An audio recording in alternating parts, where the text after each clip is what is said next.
টাকা সংক্রান্ত বিষয় নিয়ে আমরা যদি ভুল করে থাকি তাহলে দেখবে টাকার পরিমাণ কিন্তু চটচট করে কমতে থাকে।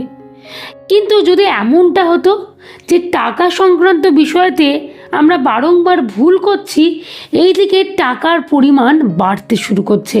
সত্যি কি অবাক করা কাণ্ড বলো। এইটা আবার কখনো হয়?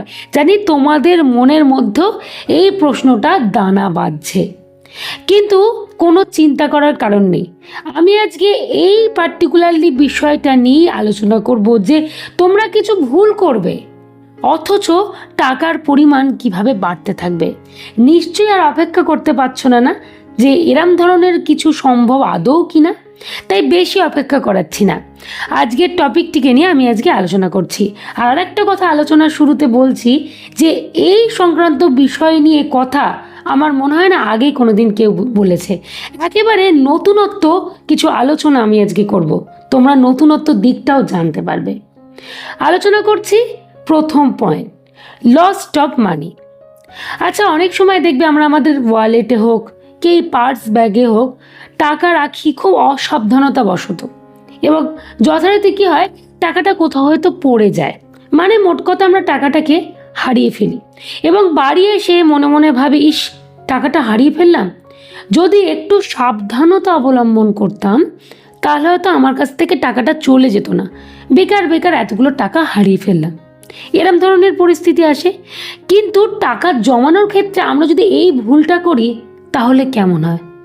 এটা তোমাদের নিশ্চয়ই মনে হচ্ছে যে এটা আবার কি ভুল, টাকা হারিয়ে ফেলাটা, সেটা করলে আবার আমার টাকা বাড়বে। হ্যাঁ, আমি বলছি টাকা বাড়বে। কিভাবে বাড়বে? দেখো, আমি সামনে একটি পার্স ব্যাগ রেখেছি। এই পার্স ব্যাগের মধ্যে আমাদের প্রত্যেকের কিছু না কিছু টাকা থাকে।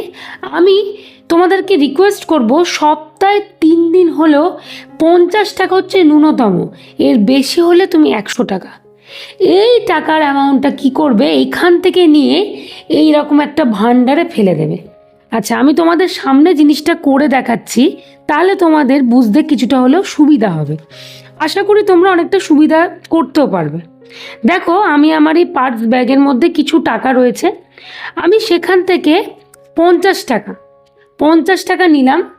50 টাকার একটা নোট নিয়ে এরকম ভান্ডারের মধ্যে ফেলে দিচ্ছি। কিছুই না, নর্মালি একটা ভান্ডারের মধ্যে দেখো ঢুকিয়ে দিলাম, কিচ্ছু ব্যাপার না। কেন, এখানে ঢুকিয়ে দিলে কী হয় বলো তো, আমরা বার করতে পারবো না।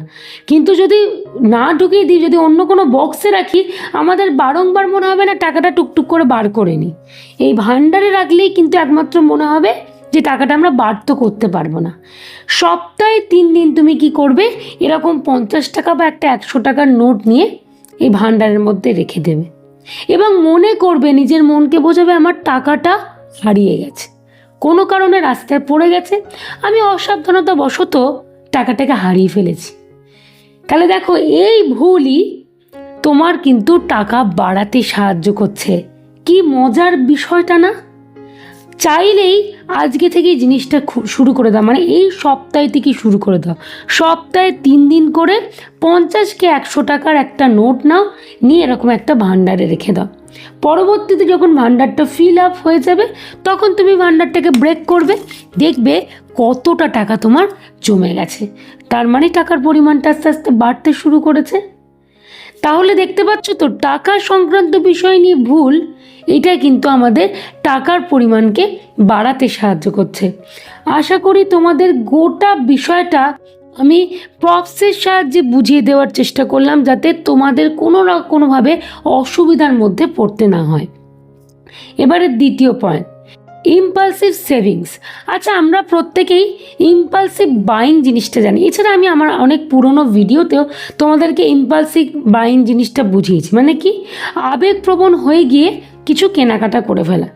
আসলে আমরা আবেগপ্রবণ হয়ে গিয়ে অনেক সময় ভুলভাল বাজে খরচা করে দিই এবং যথারীতি বেশ কিছুটা টাকা আমাদের কিন্তু নষ্ট হয়ে যায়। তার মানে টাকা জমানো কিন্তু হয়ে ওঠে না। কিন্তু এই আবেগপ্রবণ হয়ে গিয়ে যদি টাকা জমাতে পারি তাহলে কেমন হয়? এই ঘটনাটা আমার সাথে খুব রিসেন্ট ঘটেছে, মানে 2 সপ্তাহ মতো আগেই ঘটেছে। আমি হঠাৎ করে বাড়ির বাইরে বেরিয়েছিলাম, যথারীতি এক জায়গায় গিয়ে আমার একটা জিনিস ভীষণ পছন্দ হয়েছিল, খুব মনে ধরেছিল, মনে হয়েছিল না জিনিসটা কিনবো। পার্স ব্যাগটা ওপেন করলাম, ওপেন করে দেখলাম আমার কাছে মাত্র 300 টাকা পড়ে রয়েছে। যে জিনিসটা আমার পছন্দ ছিল সেটা 600 সামথিং দাম ছিল। তো যে কারণে আমার কাছে টাকা নেই, আমি কি করে কিনবো? কি আর করব, মনের ইচ্ছা শক্তিটাকে মনের মধ্যেই চেপে রেখে বাড়িতে যথারীতি ফিরে চলে এলাম এবং বাড়ি এসে নিজের মনকে বোঝালাম, থাক, আমি বরঞ্চ এই 300 টাকা যেটা আমার ঘাটতি ছিল, যে কারণে আমি কিনতে পারিনি, সেই 300 টাকা নিয়ে আমি একটা ব্যাগে আপাতত রেখে দিই। যখন আমার 600 টাকা হয়ে যাবে, ওই 600 সামথিং যে টাকাটা, তখন গিয়ে বরঞ্চ কিনে নিয়ে নেব। খুব ইজিলি জিনিসটা ফেলে রাখলাম। বিশ্বাস করো, 2 সপ্তাহ পর না, আমি ব্যাপারটা ভুলেই গেলাম, মাথা থেকে বেরিয়ে গেল। মানে আমার আর কেনার প্রতি কোনো ইচ্ছাও থাকলো না। হয়তো তার সামনে দিয়েও গেছি, কিন্তু আবার যে আমি কিনবো, আমার এটা কিন্তু মনের মধ্যেও এলো না। আমাদের সেই খিদেটা, ইচ্ছেটা যে চোখে লেগে যাও না, হট করে মনে হয় কিনে ফেলবো, এটা পুরোটাই মানে মরে গেল, যে কারণে আমার আর কিনতে ইচ্ছেও কিন্তু করলো না। অথচ আমার 300 টাকা কিন্তু সঞ্চয় হয়ে গেল। বিশ্বাস করো, দেন অ্যান্ড দেয়ার আমার জিনিসটা মাথায় স্ট্রাইক করলো। মনে হলো, বাহ, এরকমভাবে মানে ভুল করেও টাকা সঞ্চয় হয়ে যাচ্ছে, কি দারুণ বিষয় না? সেদিনকে আমার মনে হলো এই প্ল্যানটা তোমাদের সাথে যদি শেয়ার করতে পারি, তাহলে তোমরাও কিন্তু উপকৃত হতে পারবে। আমি সত্যি নিজের মনকে জিনিসটা বুঝিয়ে নিয়েছি। যখনই এরকম ইম্পালসিভ কিছু কেনার কথা মনে হবে, আমরা তখন সেটাকে ট্রান্সফার করে দেবো ইম্পালসিভ সেভিংসে। দেখবে টাকা কিন্তু কিভাবে জমতে শুরু করেছে বা বাড়তে শুরু করেছে। ভুল করছি, অথচ এমন ভুল যেটা আমাদের টাকা বাড়াতে সাহায্য করছে। বোঝাতে পারলাম তো দুটো তোমাদের ভুলের কথা? আমি তোমাদের বলছি, এই দুটো ভুল করা শুরু করে দাও যদি প্রকৃত অর্থে টাকা জমাতে চাও বা টাকার পরিমাণকে বাড়াতে চাও।